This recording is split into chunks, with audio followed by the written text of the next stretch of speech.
am live. Okay, awesome. Summer self-care rituals. It's just about this time of year where we all get burnt. We get a little fried from social engagements, from the sun, from too much. And it seems that life is speeding up, and living in America is nuts. And all of it compounds or stacks upon us, right? So I wanted to hop on and just give a gentle reminder we all need to love each other, love ourselves, and remind each other sometimes of things that we already know. You guys already know all this, right? But I wanted to run you through how I think about a little bit of my habit change, and that I work with my clients, and how to do a little self-care ritual. So I just want to make sure I'm live, because this is the second time I did this, and the first time it lives somewhere I have no idea where. So let's see if it's working. La-dee-dee, la-dee-da, la-dee-doo.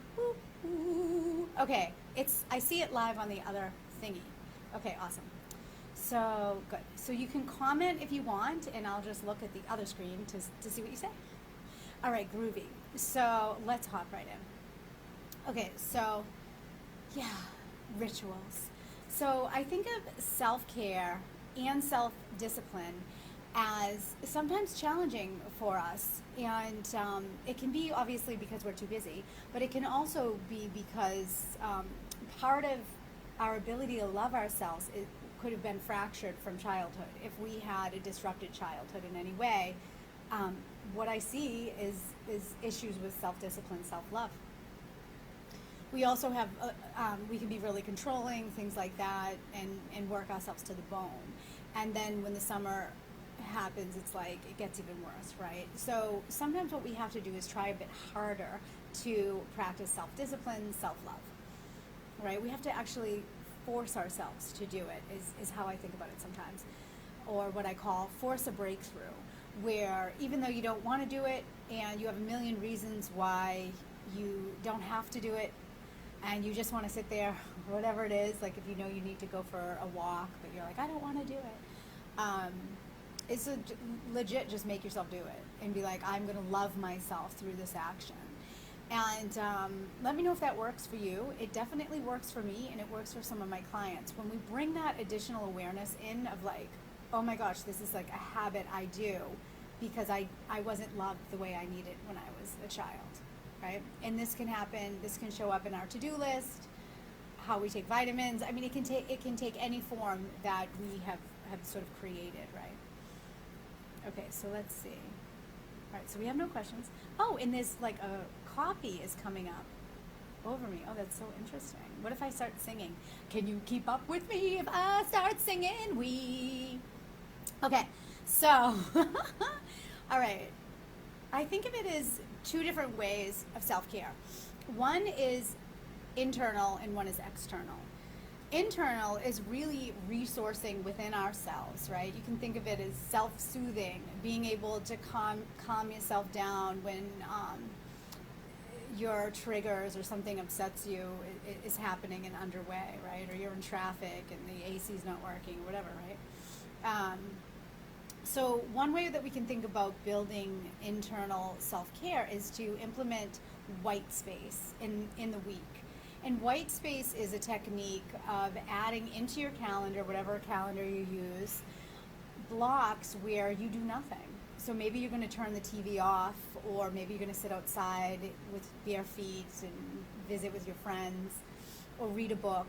But rather than perpetually scheduling all of the things, and sort of the time off is like wherever you can get it, which then creates this feeling that you never actually have a lot of time off, right? Or it's all social engagements, which is fantastic, right? I hate isolation. I'm very much a people person. But I need downtime. I need like white space, like a whiteboard where everything's clear and quiet, and I get to reset my energy, collect my thoughts, and really recharge my battery. And putting white space into your calendar, what it does is it trains the brain to know that it's going to have that time to chill. So if I wake up 45 minutes before the kids do every morning, so I have that time I need, that's white space, right? Or if it's Tuesdays and Friday nights, I'm not going to do anything socially or whatever it is. But that gives your brain the understanding that there will be rest. And then what happens is you're able to power up more during the day because you know that you have that time off. So try adding white space. Let me know how it works.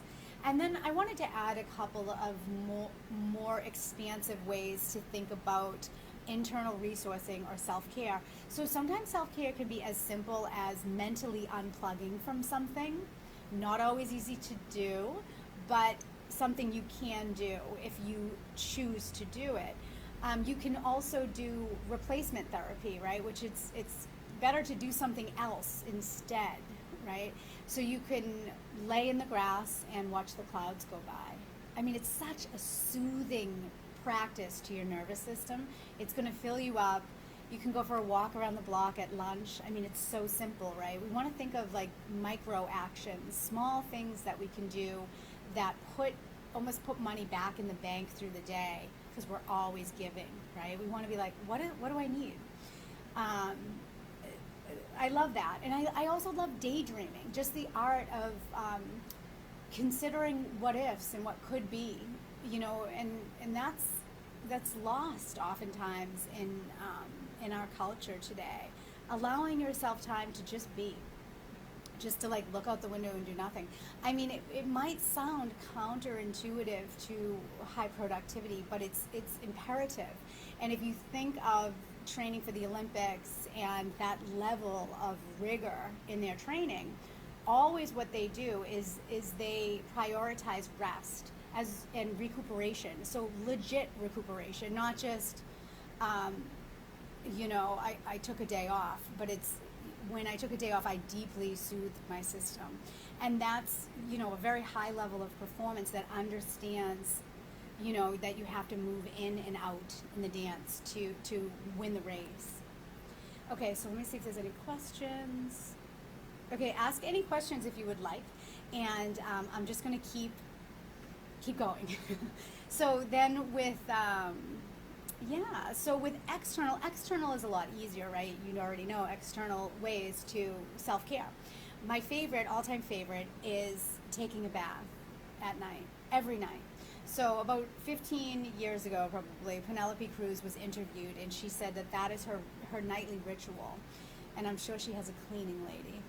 But I was like, oh man, that is the sauce. And a client mentioned it to me last night, because as soon as she lied down on the table to receive the healing part of the therapy, it was like self-care. I was like, self-care, what do you do for self-care? And she's like, yeah. She takes a bath every night and just unplugs from a very stressful career. And I think that's like the epitome, right? It's so it's like, how can you indulge in something that will just make you feel like $1 million, Take a bath. Sometimes it's small, right? Back to like the micro shifts. For me, sometimes it's simply getting mint at the supermarket, or, we used to grow it, but putting it in my water for that week. It's just something that's this added little tiny thing that every time I do it, it smells delicious, it raises my energy, and it makes me feel like I'm loving myself. Versus when I'm sort of out of balance and in that hot energy, I'm like, I gotta go, did I even drink water, right? It's like really creating those rituals help anchor you and get you back into the moment. And I also think of external resourcing as sometimes including people and sometimes not including people. And really understanding, witnessing yourself. And we all know this, right? That we want to be learning about ourselves and understanding who we are and what we need as we grow, because we're not always going to need the same things in life. But really understanding how much time alone you need in the summer, how much social time your system requires. And you can think of your kids and your partner the same way. Really respecting the individual's needs on their own sort of clock or metric, right? And the way I think about this when I'm working with my clients, and this is how I fold in a lot of like habit change, right? Which I think habit change is one of the most powerful things. It's like if we can change a habit that's no longer serving us, I mean, hallelujah, you can do anything. Because habit change is the most difficult thing on the planet, as far as I'm considered. It's like changing a behavior. Um, that's a good thing to be able to do. So the way we want to think about it is, or let me say the one way that you can think about it, right? There's probably so many brilliant people listening to this or are going to listen to this, and you have amazing things I want to hear in the comments, because you never know who you could help by offering up something. So I like to think about it as asking, what should I do right now? So, well, first let me go back actually one step. So I want you to think about having a few internal and external resources on deck, queued up, ready to go. So if it's, I have 2 nights off a week where I am just going to bliss out and have solo time, or my Friday nights are with my girlfriends, or whatever your thing is, right? You're going to come up with, like, I'm going to do a foot soak every night after work, or something viable for you. So you come up with a few things that you want to ritualize. You want to make them into a habit. Life will take you otherwise, right? So we need to make, it's like flossing, right? You're committed to doing that, and you know you need to do it, and if you forget, you get your tail up and you go floss, right? So it's like that same thing where you're like, no, this is what I need to fill my cup, and making it a habit is the key, right? So making a list of these 5 or 6 things you'll do, and then you improv, right? All of life is like this. Have a little bit of a plan, and then you improv. So now I want to talk to you about the improv part of it, because that's the juicy part, right? Well, both are kind of juicy, but so the improv piece is really wicked, because if you think about creating a relationship with sort of your higher self, your best self, right? Asking yourself, what would feel good right now? What would feel good to me? Because very much things are changing in the moment. Sometimes it's as simple as, for me, I'm just going to go take out the trash and get up from my workstation, you know? And then I go outside and I'm like, oh my God, pure wonder. It's so beautiful out. Like, oh my God, I'm alive, right?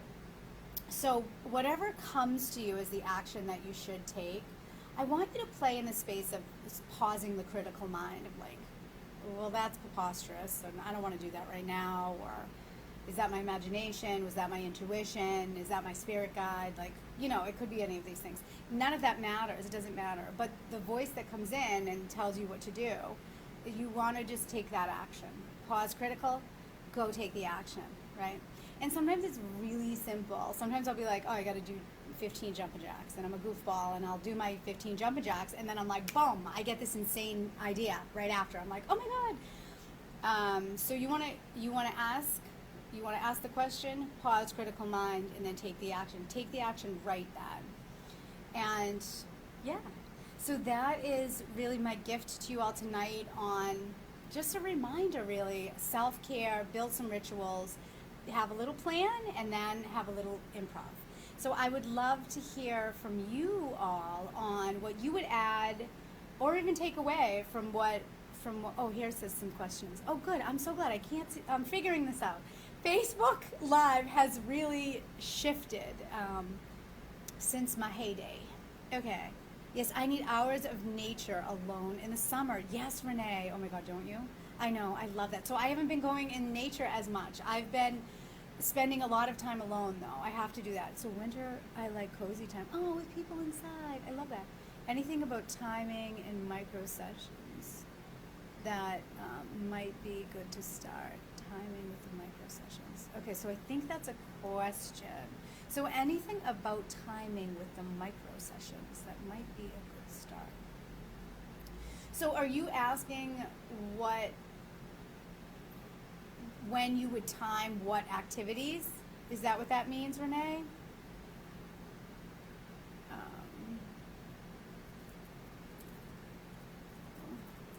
What specifically is your question? I'm a little unclear. Okay, micro sessions.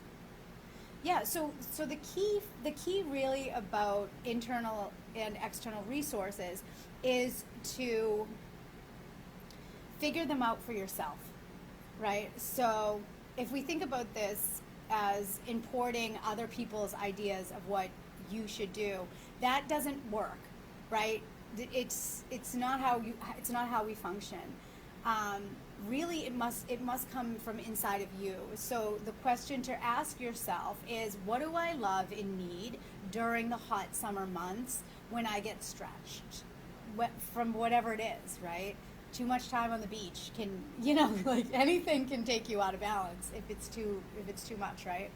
But knowing yourself and then knowing the few things that you have predetermined that are supportive to your system, um, and then when we think about micro changes, micro rituals, I just think of creating small ways to love yourself and to fill yourself during the day, like putting money back into the bank, right? Because we're constantly giving, and we need to say, all right, I'm going to go take a walk around the block, and after that 10-minute walk, you're like, oh, I feel so renewed, or I have energy for the afternoon now, versus just plowing along. And we know research backs this, that we are far more productive when we fold in small rest downtime. All right, cool. So let's see. Once a week. Once a week. So I would always say definitely do some self care every day. You're probably already doing some self care every day. I consider washing my face at night self care, right? I consider myself, flossing is self care. Not consider myself. I consider flossing self care because it's an action that makes me feel like I'm putting something in, right? I'm doing something good for myself. Journaling is something that is a really great practice to do daily. It keeps you connected with your internal world, right? Um, yeah, I would try to do some things daily for sure. And then those weekly rituals, like some people do something with their hair once a week and do a facial once a week, these types of things. The top five you recommend. Okay, yeah, good, Renee. I feel like I give so many examples. Like I think I'm too exampled. Like I'm like, and then you could do this or this or this. So basically, and I have a handout for this too. If anybody wants it, just message. Um, specifically for some of the trauma work that I do, but it can be used in this fashion as well. So a few examples of an internal, which I talked about earlier, are things that you're thinking about. Allowing your mind to think about beautiful things is internally resourcing, and it is self-care, right? So allowing yourself to think of a fond memory, a friend that you had a great time with, rather than the reason that friendship didn't work out, right? So we can ruminate about things that actually take our energy, it affects our immune system, everything, right? So you want to be able to pull yourself into these more beautiful resource states on your own. Um, so yeah, daydreaming, thinking positive thoughts. External is a lot easier. Getting a massage, talking to a friend, calling a friend, going for a walk. Some of those things. Taking a bath at night, putting your feet into, a soak at night. Those are some of the easy things we can do. Um, yeah, I really fold beauty and self care together for me, because that's when I'm like really loving myself. I'm like, oh, I'm gonna do a facial. Like what? Like I don't do facials very often, right? So it's like where I know other people that are always doing that type of thing. So for me, like self care and beauty has become my, like when I'm filling the cup. Hey Karen, what's up? Yeah, thank you for all your questions, Renee. I'm not sure if I answered everything, but I'll hang out here for a sec. If there's any other questions. Did that answer your question, Renee?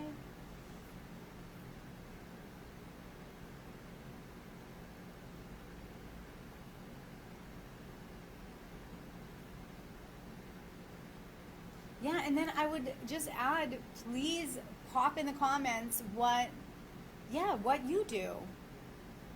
Okay, good, good, Renee, good. You are so cute. I love it. I love your energy, Renee. I want to see you, like in real life. Yeah.